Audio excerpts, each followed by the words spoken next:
Good morning mga ka-reels, mga ka-TikTok, mga ka-YouTube. Ito, mag-unboxing tayo ng Re-Aim. Ano bang tunay na basa dyan? Ano bang basa dyan? Re-Aim ba o Reim? Yan, kayo na bahalang magsabi ko anong basa dyan. Yan yung ating bagong biling welding 3-in-1. Yan yung ating mga parts. Yan yung ating para sa MIG. Yan, yung cable ng MIG. Yan. Ito naman yung cable ng ating welding. Yan. 3-in-1 kasi to. Yan, 3-in-1. Ito naman yung ating ground. Then, ito, yung box na to. Ano ba to? Yan, tingnan natin. Yan, yan yung parang alambre siya. Yung pampid sa MIG. Sa MIG welding. Then, ito yung ating welding machine. Tapos ayan yung binubuo. Binubuo na pang cover ng muka. Ayan yung salamin. Yan. Then, ano pa ba yung laman? Yan, manual. User manual. Okay. Then, assemble na natin. Ito naman yung pamukpok. Pangtanggal ng slag. Ang ganda niya. Maganda siya. Yan. Yung binili natin na yan, ayan, plug ng US plug. Yung ginagamit sa ating plug. Hindi siya bilog. Then, ito yung bukasan niya. Ayan. Para sa paglalagay ng alambre ng MIG. Ayan siya. Ayan. Pipihitin mo lang yan. Pipihitin mo siya. Pupush mo ng konti. Ayan. Tinuturo ko na. Pupush mo siya ng konti. Then, pipihitin mo siya. Ayan. Natanggal na. Nakakakuan kasi yan. Naka-spring. May spring yan. Kaya kailangan mo i-push. Tapos, pihitin mo. Then, may parang washer na plastic. Ayan. Then, ayun yung ating alambre na pinipid o sinusubo doon sa MIG na handle. Yan, babalatan natin. Tanggalin natin yung cover na plastic. Yan siya. Then, maya na natin tanggalin yung plastic. Tanggalin pala natin itong plastic na yan, yung parang papel. Pero hindi natin muna tatanggalin yung alambre niyan. Pagkakakapit ng alambre. At tayong gunting. Ayan, gunting. Ayan. Meron ko siyang tanggalin yan. Ayan. Okay, na lumabas na yung parang alambre niya. Then, kuha tayo ng long nose. Pero ikapit muna natin siya dyan. Meron kasi yan, nakakapit sa gilid yung kuha natin. Kakuha mo tayong long nose. Post muna. Then yan, balik na tayo. Nakuha na tayo ng long nose. Yan, pagka lagay mo ng washer na plastic, tapos ito isiroroskas mo yung may spring, kaya dinidiinan. Then yan, kunin natin yung dulo. Kunin natin ang long nose. Nakakapit kasi yung dulo ng alambre dun mismo sa plastic din na pinagrolyohan niya para wag mag-release. Pag nag-release kasi yan, kakalat. Yan. Yan, nung tinanggal natin, dapat putulin natin kasi yung dulo niyan, baluktot. Hindi mo siya maipipid dun sa ating feeder o yung sa tinutusukan. Yan. Tusok mo lang siya dyan. Yan. Madali lang yan. Natatabingan man kayo pero makikita nyo naman yan. Tinutusok dyan sa butas yan. Tapos hina-unlock yung pinaka tinutusukan kasi may parang granahe yan. Sa gear mo siya idadaan. Hindi nadaanan na parang pulley. Yan.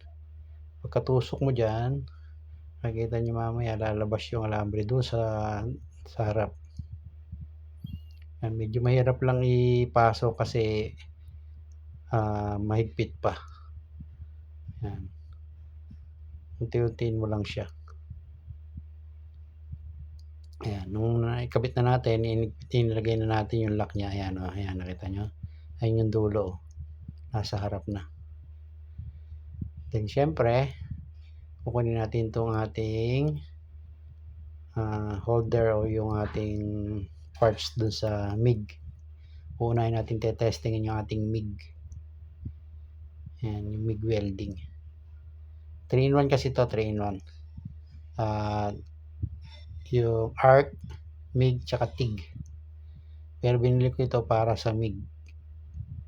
Kasi magwe-welding tayo ng yero na manipis. Maganda yan sa yerong manipis. Yan, sinarado na natin. Yan.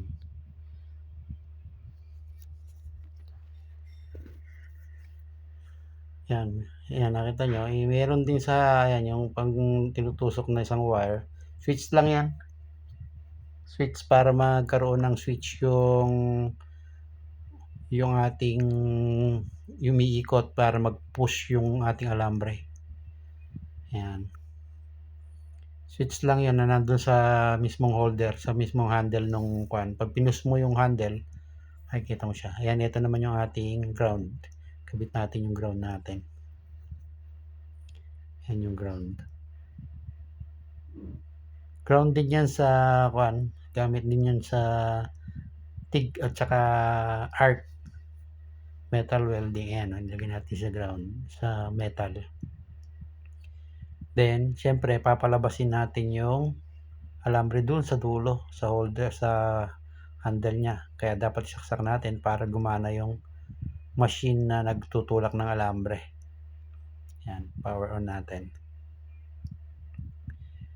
Then, yan, pinipilit natin yung dalawang knob ang binili natin, 2 knob, yung isang sa voltage saka sa ampere. Then, magsiselect ka din dyan. Siselect mo kung arc, TIG, or MIG. May ilaw yan dun sa harap. May pindutan.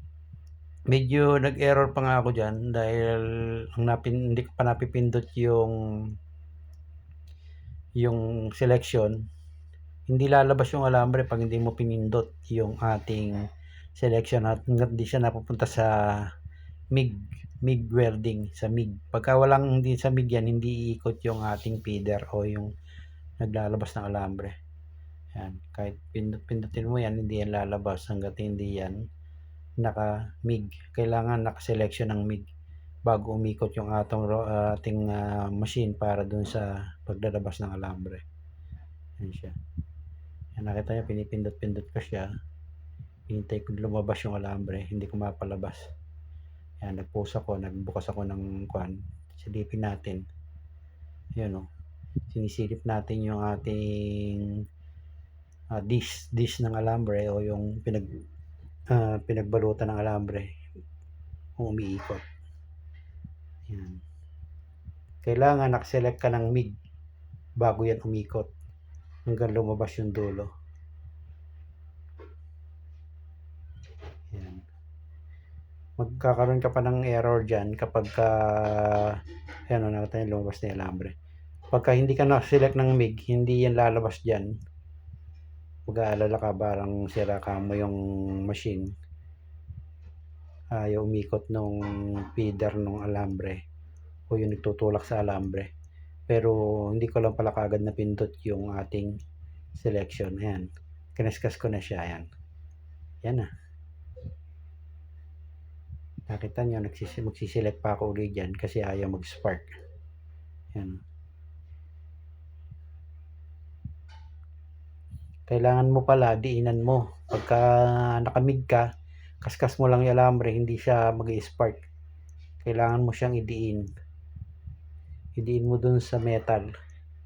Yan. Ika nga, based on experience na tayo para mapag-spark mo siya yung ating MIG welding. Yan, nakita mo, magpo-post ako ng video dyan dahil kasi nga hindi ko napag-spark. Yan. Hinap natin ng selection niya. Yan. Selection ng arc, TIG, tsaka MIG. Yan. Yun yung ating hinanap dyan. Yan. Ganyan lang yan. I-select nyo lang, then may kukan mo na siya. May pang-welding mo na siya. Yan. Medyo nangangapa pa tayo dyan dahil yung selection niya, setting ng ampere voltage, yan ang mahalaga dyan. Yan o, nag-spark na siya, gumana na siya. Thank you, maganda to itong re-aim na to, or ream, ewan ko kung anong basa dyan. Base sa experience ko, maganda siyang gamitin. Mura pa siya, nasa 2,000 plus lang to, 2,100 yung bili ko.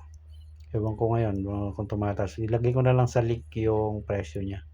Nakita niyo, inaayos ko yung alambre niya kasi pag nag-spark cut, dumikit doon sa dulong-dulo, hindi lalabas yung alambre. Kasi parang dumidikit dun mismo sa kwan, hindi maitulak. Nakita niyo, yan at kulay yung kwan. Hindi niya maitulak. Ayan. Kaya reminder, kung spark mo yung alambre, dapat medyo malayo-layo ng konti doon sa mismong uso. Kasi pag dumikit doon sa nguso, mahihirapan kang itulak. Kaya nung inaayos ko siya. Ganyan lang siya. Thank you sa panonood. Thank you sa ating mga subscriber. Kung meron pa kayo ibang gustong tanong lang kayo. Thank you. God bless.